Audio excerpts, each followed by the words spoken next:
습니다. 그래서 봤더니 뇌 세포 사이에 얼굴에 생기는 검버섯 같은 게 세포 사이에 이렇게 단백질이 뭉쳐져 있는 게 현미경으로 보이는 거예요. 그래서 이게 아밀로이드 단백질이라는 우리가 흔히 유해 단백질이라고 부르는 이상 단백질들이 뭉쳐져 있어서 신경세포를 기능을 못하게 하는 거구나 하는 것들을 알게 됐습니다. 그래서 나중에 이걸 알츠하이머병이라고 부르자.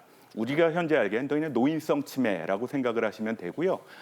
아밀로이드와 타우 단백질이 세포 안에서 망가뜨리고 밖에서 망가뜨리는 게 현재 치매를 설명하는 아주 기본적인 이론입니다. 그러니까 이 뇌 속에 뿌옇게 이물질이 껴서 이 정신까지 약간 조금 뿌옇게 흐려지는 것 같은데 그러면 이게 검사를 하면은 진짜 뇌 속에 이물질이 이렇게 있는지 이게 보이는 건가요? 네, 놀랍게도 보입니다.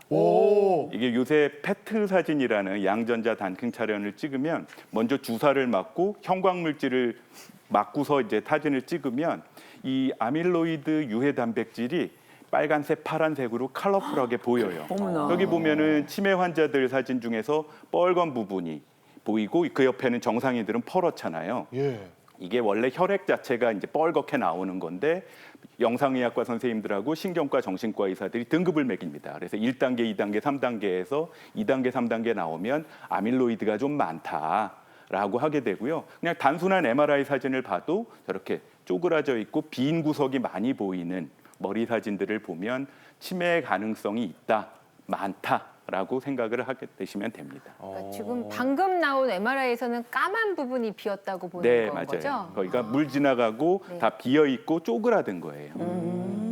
보여주신 것처럼 뇌 속에 아밀로이드 단백질이 잔뜩 껴서 알츠하이머 진단을 받게 됐을 때 어떤 증상이 나오는 건가요, 교수님? 이 교수님? 네, 일단 일상생활에 지장을 있을 정도로 기억력이 감퇴하고 냄비나 주전자를 자주 태우고 늘 하던 요리법인데도 잊어버리고요. 그거 저거 같은 대명사 표현을 주로 쓰고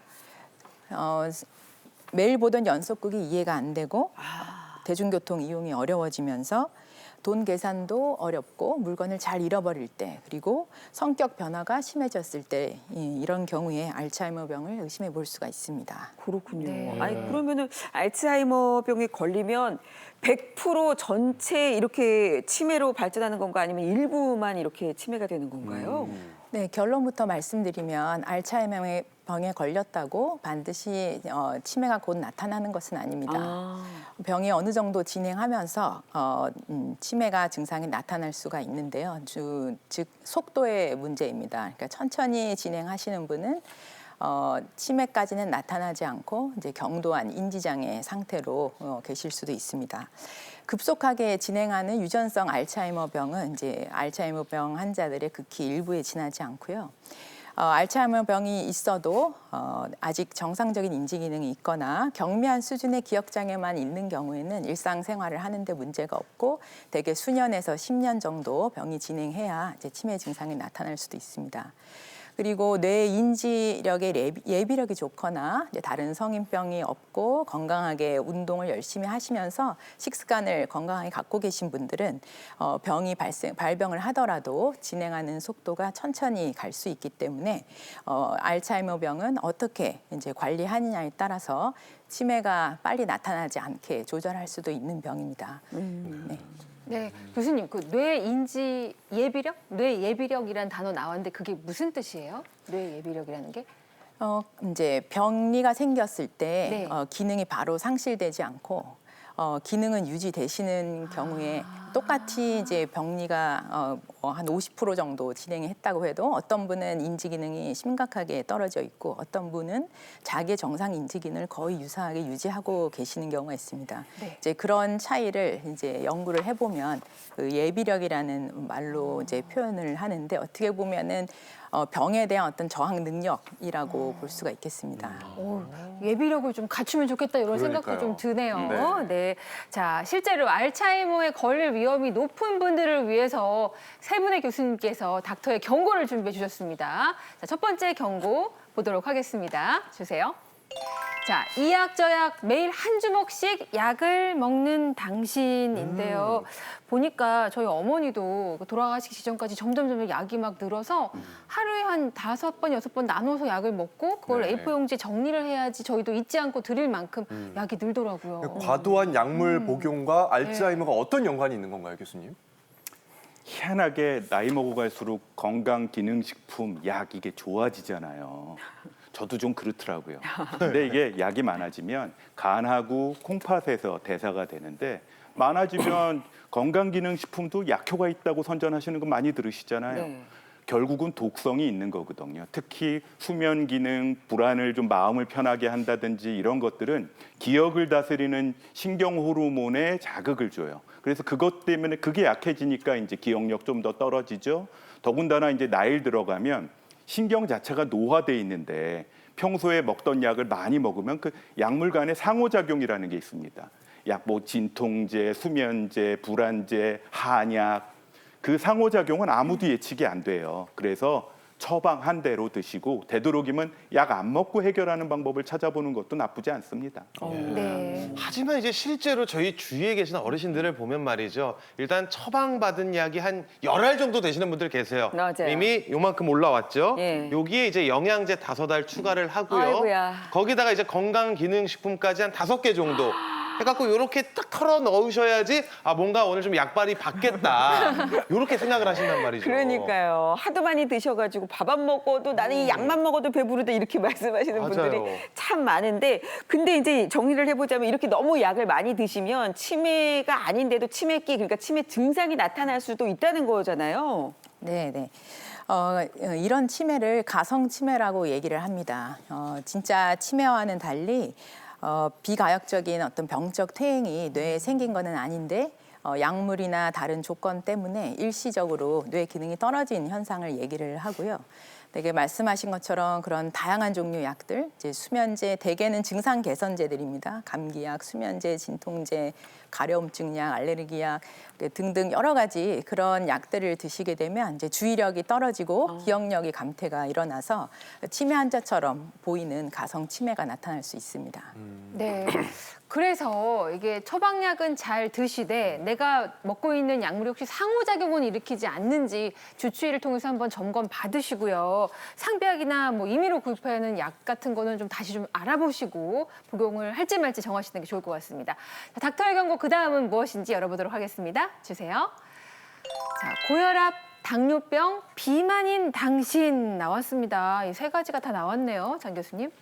네, 나열된 세 가지 질환 모두 알츠하이머 치매의 위험성을 높일 수가 있습니다. 고혈압은 혈압 자체가 뇌혈관을 손상을 시킬 뿐만이 아니라 뇌 세포로 연결되어 있는 영양분과 산소의 공급을 차단하기 때문에 뇌세포에 손상을 일으킬 수 있습니다. 비만 역시 그 과거에는 문제가 없는 것으로 생각했지만 비만 자체가 만성 신경세포 염증을 일으켜서 뇌세포에 손상을 준다는 것이 알려져 있고 당뇨의 경우에 있어서는 인슐린 저항성에 의해서 체내에 쌓인 당이 신경세포를 직접적으로 손상도 줄 수 있고 또한 신경세포의 염증을 유래할 수 있기 때문에 이걸 통해서 뇌세포에 손상을 줄 수가 있습니다. 세 가지 다 당뇨병, 고혈압, 비만 모두 알츠하이머 병의 증상을 악화시킬 수 있는 원인도 되고 발병의 위험을 높일 수 있는 이유도 됩니다. 네. 예, 일단 뭐 좀 눈치 보이는 게 저희가 살짝 배가 예. 아올랑말랑 아니, 저녁에는 나오고 아침엔 들어가거든요. 살짝 나왔어요. 나왔죠. 예, 예. 일부러 좀 말라 보려고 이거 입었는데 일단 양심상 하나 올리겠습니다. 네, 잘 어울리셨고요. 자, 알츠하이머병 위험이 높은 세 번째 분들께 경고드리겠습니다. 세 번째는요. 냄새를 잘 못 맡는 당신 경고드립니다. 오, 이거 다시 하나 빼도 될 것 같아요. 왜요? 제가 예. 별명이 또 개코예요. 개코. 제가 이제 후각 검사에서 2.0 나왔거든요. 후각 검사가 있어요? 아니 없죠. 만들어봤어요. 깜짝이야. 아니 근데 사실 저도 냄새 정말 잘 맡는 사람 중에 속하는데 예. 지금은 이렇게 뭐죠? 이렇게 원래 태훈 씨의 특유의 냄새가 있는데 오늘은 이렇게 냄새가 안 맡아지네. 오늘은 씻어서 그런가? 아니 근데 진짜 궁금한 게 좀 생뚱맞은 것 같아요. 후각이랑 알츠하이머랑 무슨 관련이 있을까 싶기도 하거든요. 이지영 교수님. 네네. 냄새를 맡는 후각신경은 뇌에 딱 붙어 있는 뇌신경 중에 하나입니다. 그리고 이 후각신경에서 후각을 인지하는 감각 수용체가 있는 후각망울에 알츠하이머 병을 일으키는 병리가 같이 침착이 되는 것으로 알려져 있고요. 이제 후각이라는 감각을 인지하는 뇌의 후각신경계 인지 영역에도 알츠하이머 병으로 병리가 발생해서 인지 능력도 떨어지게 됩니다. 그래서 후각 기능이 떨어진 경우가 굉장히 많습니다. 네, 갑자기 후각이 좀 떨어졌다, 무뎌졌다 하시는 분들은 좀 더 자기 자신을 좀 더 관찰해야 할 것 같고 가족끼리도 좀 살펴줘야겠다는 생각이 듭니다. 자, 그다음 네 번째 닥터의 경고는 바로 이겁니다. 자, 악력, 그러니까 소나기 힘이 유독 약한 당신인데요. 그러니까 악력이 전신 근력의 지표라는 말은 저희가 무엇이든 물어보세요 방송하면서 많이 알려드렸거든요. 근데 악력이랑 알츠하이머병하고도 관련이 있군요. 누구든지 단골병원 가시면 신경도 몸의 일부분이니까 근력 운동하시라는 얘기 많이 들으실 거예요. 악력은 우리 몸 전체의 근력을 대표하는 건데 근력 떨어질 때 한번 생각해 보십시오. 병뚜껑 못 열죠. 맞아요. 옷 못 잠그죠. 물건 들었다가 떨어뜨려서 컵 깨트리죠. 이게 신경계의 신경 그 탄력성, 회복력이라고 얘기하는데 그거를 떨어뜨려서 치매도 더 잘 생기고 심지어는 우울증, 분노 조절도 잘 못하게 하는 측면이 있어요. 그래서 근력을 키워라. 꼭 악력만 키우지 말고 보통 평균이 남자는 28kg, 여성은 18kg입니다. 물론 제처처럼 굉장히 센 여자도 있어요. 많이 운동을 하셔서 근력을 좀 키우시기 바랍니다. 저